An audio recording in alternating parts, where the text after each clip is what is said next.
સુરત શહેરના કોળી સમાજ માટે અભદ્ર ટિપ્પણી ગુજરાત સમાચારના શનિવારની પૂર્તિમાં છાપવામાં આવી હતી, જેને લઈને કોળી સમાજ રોષે ભરાયો છે અને પેપરના પાના બાળ્યા બાદ કલેક્ટરને આવેદનપત્ર આપવામાં આવ્યું હતું। દૈનિક સમાચારની નૈતિક જવાબદારી તમામ સમાજના લોકોને સન્માન આપવાની છે, પરંતુ ગુજરાત સમાચારને શનિવારની પૂર્તિમાં કોળી સમાજ વિશે અભદ્ર ટિપ્પણીઓ કોળી સમાજને ભડકાવી દીધો હતો।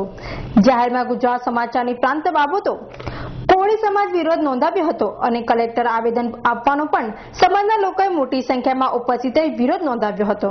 પ્રોગ્રામ એવો છે કે જે 24 તારીખની પૂર્તિમાં ગુજરાત સમાચારે અમારા કોળી સમાજને જે કૂતરા જેવા કહ્યા છે અને એ સમાજ બહુ સારો નથી, તો અમે ગુજરાત સમાચારનો વિરોધ પ્રદર્શનનો પ્રોગ્રામ છે આજે, અને ગુજરાત સમાચારનો કોળી સમાજ કાયમી માટે બહિષ્કાર કરે છે।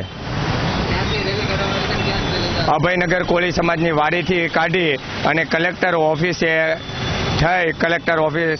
જઈ કલેક્ટરને આવેદનપત્ર આપવાનો પ્રોગ્રામ છે।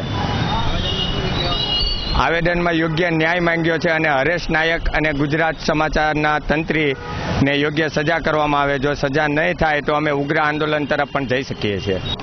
અત્રે ઉલ્લેખનીય છે કે ગુજરાત સમાચાર અગ્રણી અખબાર હોવા છતાં આવા છબરડા કેમ કરે છે તે સમજી શકાતું નથી। કોળી સમાજના પ્રબળ વિરોધ બાદ પણ ગુજરાત સમાચારની શાન ઠેકાણે આવે છે કે નહીં તે જોવું રહ્યું। Bureau report, Surat.